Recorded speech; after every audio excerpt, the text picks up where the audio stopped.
बिस्मिल्लाहिर्रहमानिर्रहीम। अस्सलाम वालेकुम स्टूडेंट्स एंड फ्रेंड्स, मैं हूं अमजद हमीद और आप देख रहे हैं आपका अपना educational channel the Deka skills. जैसे कि आप स्क्रीन पर देख रहे हैं, आज हमारा टॉपिक है पर्चा उर्दू है, 12वीं जमात है और इसमें हम देखेंगे कि इम्तिहानी पर्चा जो है उसको हल करने का तरीक़ाकार क्या है, उसके लिए क्या क्या हदायत हैं और उसकी जो अहम सुर्खियाँ हैं वो क्या हैं और इसकी पेपर की प्रेजेंटेशन किस तरह से हमने करनी। तो ये 3-4 चीज़ें जो हैं वो हम इसमें आज देखेंगे। उर्दू का पेपर जो है वो 12वीं जमात में 100 नंबर का आता है, जिसमें 20 नंबर जो है वो मरूज़ी हिस्सा होता है और 80 नंबर का जो है वो इंशाइया है। आज हम इंशाइया हिस्सा जो है उसके हवाले से बात करेंगे। इसके अंदर 6 सवाल हमने करने होते हैं और कुल मिलाकर इनके नंबर जो हैं वो 80 हैं। तो हम हर सवाल में मैं आपको बताता चलूँगा कि इसके कितने मार्क्स हैं और इसमें किस किस हिस्से के क्या क्या नंबर जो हैं वो दिए जाते हैं। तो सबसे पहला हमारा क्वेश्चन जो है वो सवाल नंबर 2 है। सवाल नंबर 2 जो है, अच्छा ये भी मैं बताता चलूँ कि मैंने मोस्टली जो है इनकी हेडिंग्स जो हैं वो लिखती हुई हैं ताकि वक्त को बचाया जा सके। सिर्फ़ और सिर्फ जो एक ये बॉक्स मैंने बनाया हुआ है, इसमें हल्की सी डिज़ाइनिंग मैंने की हुई है। इसके अंदर जो तहरीर होगी वो मैं यहाँ पे लाइव लिखूँगा, बाकी ऑलरेडी मैंने लिखा है ताकि हम वक्त को बचा सकें। तो हमारा जो सवाल नंबर जो 2 है, ये बुनियादी तौर पर अशार की तशरीह है। तो अशार की जो तशरीह है उसके अंदर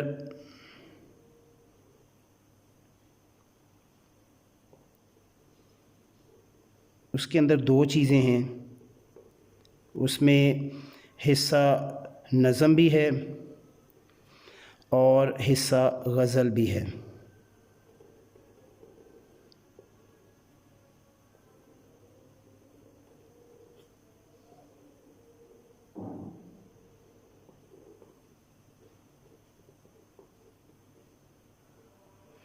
जी, तो जो सबसे पहले इसके अलिफ और बे 2 पार्ट हैं। तो सबसे पहले जो है वो हिस्सा नज़म है। जब हम हिस्सा नज़म है जब हम उसका लिखेंगे तो हम सेंटर में मैंने यहाँ पे हेडिंग दी है हिस्सा नज़म, और नज़म के बाद हम नज़म का उन्वान लिखेंगे और शायर का नाम। नज़म का ये 10 नंबर का क्वेश्चन आता है जिसमें नज़म का उन्वान जो है वो उसका 1 नंबर है। और यहाँ इस चीज़ का ख्याल रखना है कि ये मैंने सेंट्रलाइज़ किया है नज़म का उन्वान।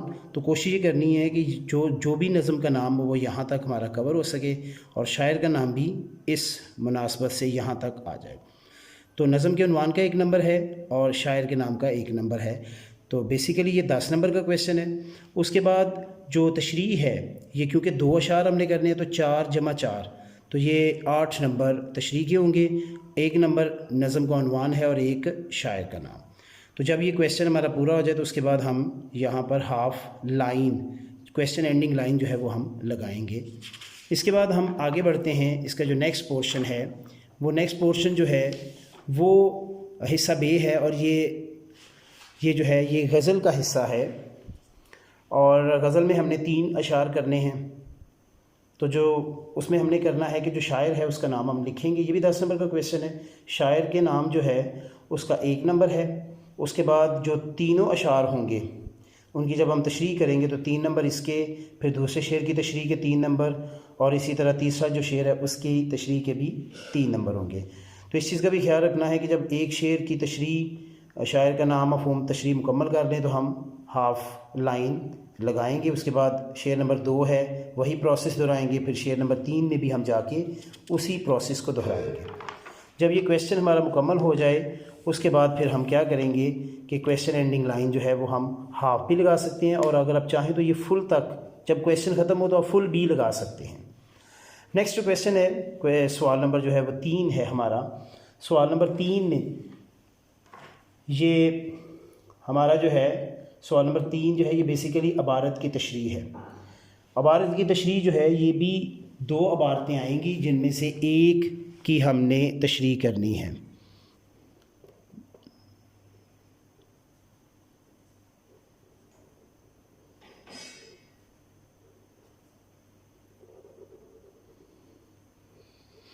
तो अबारत की जो तशरीह है, ये क्वेश्चन जो है ये हमारा 10 नंबर का ये क्वेश्चन है। नहीं, ये क्वेश्चन जो है हमारा ये 15 नंबर का क्वेश्चन है। इसमें 2 हमें आएंगी, 2 अबारतें आएंगी उनमें से हमारी मर्ज़ी है कि कौन से वाली इबारत हमने करनी है। जो भी हम इबारत करेंगे उसका पॉइंट नंबर हम दे देंगे। मसलन अलिफ़ है तो अलिफ़, बे है तो बे। जी, तो फ़र्ज़ करें हमारी अलिफ़ वाली हम सेलेक्ट किया तो हम सिर्फ अलिफ़ लिखेंगे, बे वाली है तो सिर्फ बे लिखेंगे। मैंने यहाँ पे दोनों मेंशन कर दिए। अच्छा, इसमें जैसे मैंने बताया कि ये 15 नंबर का हमारा क्वेश्चन है, तो इस क्वेश्चन के अंदर हमने जो उन्वान है, पहले तो हवाला मतन के हवाले से सबक का उन्वान है, ये भी मैंने सेंट्रलाइज़ किया है और ये भी हमारी कोशिश हो कि सबक का उन्वान जो है वो यहाँ तक हमारा कवर हो जाए। इसके बाद मुसन्नफ़ का नाम लिखना है। इन दोनों के एक एक नंबर है, यानी सबक के उन्वान का भी एक नंबर है, मुसन्नफ़ के नाम का भी एक नंबर है। इसके बाद माखज़ है, सिन्फ़ है, ये हमने तहरीर करनी है, कहाँ से लिया गया है, सिन्फ़ इसकी कौन सी है। और उसके बाद सियाक़ व सबाक़, सियाक़ व सबाक़ के 3 नंबर हैं। तो इस तरह से ये एक नंबर, ये 2 नंबर और 3 5 नंबर। इसके बाद जब हम इसकी तशरीह करेंगे तो तशरीह जो है उसके हमारे 10 नंबर हैं। तो ये कुल मिलाकर हमारे 15 नंबर का ये क्वेश्चन है। जो ही ये हमारा क्वेश्चन मुकम्मल होता है, तशरीह जितनी उन्होंने डिमांड की होगी हमने उसके मुताबिक करनी है। बाज़ दफ़ा हम बहुत ज़्यादा लिख देते हैं और बाज़ दफ़ा बिल्कुल महदूद कर देते हैं। तो जो डिमांड होगी उसके मुताबिक हमने करनी है। तो जो ही ये क्वेश्चन मुकम्मल होता है उसके बाद हमने इसकी क्वेश्चन एंडिंग लाइन लगा दें। आप हाफ भी लगा सकते हैं और कंप्लीट भी लगा सकते हैं। नेक्स्ट क्वेश्चन है, ये क्वेश्चन नंबर 4 है हमारा। और क्वेश्चन नंबर 4 जो है ये बेसिकली इसके अंदर खुलासा आएगा और ये खुलासा जो है ये ज़ाहिर है सबक का आएगा।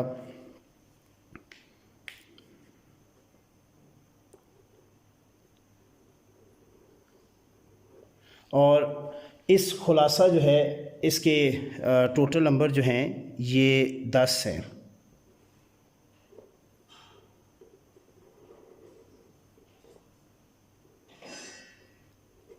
सबक का जो खुलासा है उसके नंबर 10 हैं और जो नज़म का खुलासा हमने लिखना है उसके 5 हैं। तो ये खुलासा जो है इसमें हमने क्या करना है, जैसे ये फ़र्ज़ करें ये अकबरी की हमाकतें हैं तो इसका हमने खुलासा लिखना है। तो सबसे पहले जो इसका मुसन्नफ़ है उसका नाम हम लिखेंगे और मुसन्नफ़ के नाम का जो है वो 1 नंबर है। उसके बाद जो खुलासा है इसके 9 नंबर हैं। तो ये कुल मिलाकर हमारे 10 नंबर होंगे। जो ही हमारा क्वेश्चन खुलासा हमारा मुकम्मल हो जाता है उसके बाद हम इसको क्वेश्चन एंडिंग लाइन हाफ भी और कंप्लीट भी लगा सकते हैं। आगे बढ़ते हैं। नेक्स्ट हमारा क्वेश्चन है क्वेश्चन नंबर 5। जैसे मैंने अभी थोड़ी देर पहले बता दिया कि ये इसमें भी खुलासा ही आएगा, लेकिन ऊपर सबक का था, यहाँ पर नज़म का खुलासा है।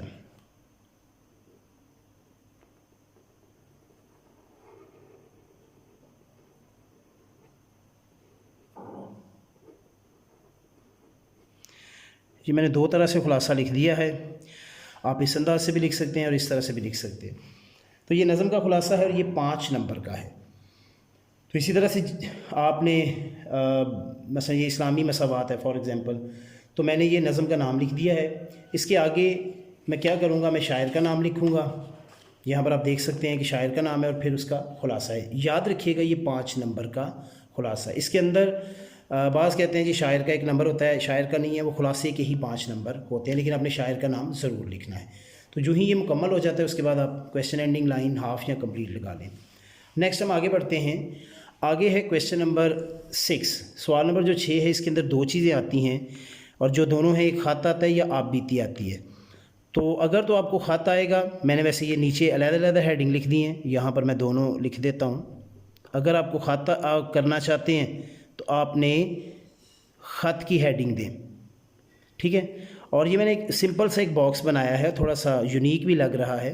तो आप, और ये बहुत वक्त भी नहीं लगता, हार्डली इसको बनाने में 1 मिनट के अंदर ये बन गया था। तो आप इसको बना सकते हैं और ये चीज़ बिल्कुल यूनिक होगी। एग्ज़ामिनर के लिए भी ये एक नया स्टाइल होगा। तो यहाँ मैं दोनों ही हेडिंग्स दे रहा हूँ, ख़त और आप बीती।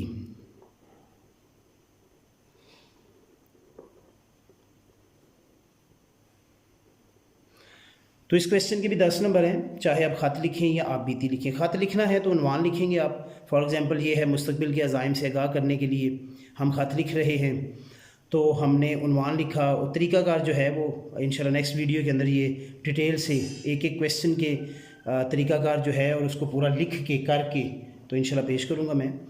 तो ये उन्वान हम लिखेंगे, ठीक है, उसके उसी मुताबिक से जिसको हम लिख रहे हैं और उसका जो मज़मून है बीच में और उसको ख़त्म कैसे करना है ये सब कुछ हम उसमें मैं आपको डिटेल से बताऊंगा। जो ही ये हमारा क्वेश्चन मुकम्मल हो जाए हम वही लाइन हाफ या कंप्लीट कर देंगे। अगर हम ख़त की बजाय आप बीती लिखनी है तो उसका भी हमें उन्वान लिखना पड़ेगा। उन्वान लिखेंगे, फ़र्ज़ करें एक कुर्सी की आप बीती है, ये हमें आ गया पेपर में, तो हमने इस चीज़ का ख्याल रखना है कि कुर्सी की जो आप बीती है उसको हमने क्या करना है, हमने ये टॉपिक लिया है और इसको हमने कुर्सी की जो आप बीती है उसको हमने डिटेल से बयान करना है। यानी जो भी हमारा उसके अंदर हमने लिखना है उस पर हमने फोकस करना है। नेक्स्ट और इसके भी जैसे मैंने बता दिया 10 नंबर है। इसके आगे हम बढ़ते हैं, हमारा लास्ट क्वेश्चन है और लास्ट क्वेश्चन जो है ये हमारा है मज़मून। ये मज़मून जो है ये 20 नंबर का मज़मून आएगा। मैंने इस बॉक्स के अंदर ये लफ्ज़ मज़मून लिखता हूँ, बाकी उसके बाद आप कह सकते हैं कि जब ये आपको आए तो आप चाहें तो यहाँ मज़मून लिख के नीचे उन्वान देकर आप लिख सकते हैं या डायरेक्टली आप यहाँ पर भी इसको लिख सकते हैं।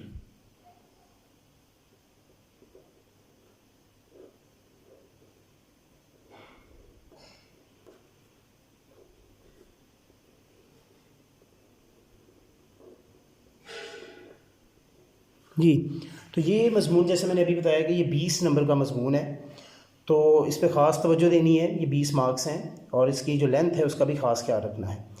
मिसाल के तौर पर उन्वान है जी इत्तेहाद आलमी इस्लाम, इस पर आपको मज़मून लिखने के लिए कहा गया है, तो आपने उसकी ऊपर हेडिंग लिखनी है और ये याद रखिएगा कि इसको इन्वर्टेड कॉमर्स में नहीं लिखना। कई दफ़ा कुछ जो है वो सजेस्ट कर देते हैं जी कॉमर्स में लिखें, कॉमर्स में नहीं लिखना, सिंपल आपने इसको लिखना है। उसके बाद आपने जो भी मज़मून है उसकी पैराग्राफ्स जो हैं वो आपने लिखने हैं, तहरीर करने हैं और आपने इसको जामे अंदाज से मुकम्मल करना है। उसके बाद आप इसकी हाफ़ एंडिंग लाइन भी जो है आंसर एंडिंग लाइन, या आप इस तरह से कंप्लीट, जिसका मैं बार बार जिक्र करता हूँ, आप कंप्लीट लाइन भी लगा सकते हैं। ठीक है, तो इस तरह से हम ये पेपर जो है अपने को इन चीज़ों का ख्याल रखते हुए जो मैंने बयान की हैं पेपर को हम सॉल्व करेंगे। जी, तो बच्चों कैसा लगा आज का आपको वीडियो को लाइक करें, शेयर करें और कमेंट ज़रूर करें। अपना बहुत सा ख्याल रखिएगा, मुझे दुआओं में याद रखिएगा। अल्लाह हाफ़िज़।